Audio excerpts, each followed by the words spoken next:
Здравейте! Това е подкастът Чел, слушал, гледал на Storytel, в който си говорим за различните начини, по които можем да преживеем една история. Аз гледах филма. Аз четох книгите. На глас. Аз четох книгите на ум. Филмът е муден, 4-часов, досаден ми е. Този филм е абсолютно непоклатим шедьовър. Книгата е по-добра от филма при всички случаи.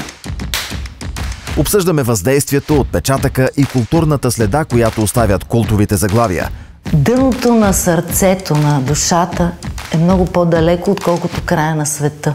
Без значение дали сме ги чели, слушали или гледали. Трите начина бяха различно въздействащи, защото форматите са различни. Всички имаме нужда от един страничен поглед. Какво е гласчето на Тони? Ела при мен.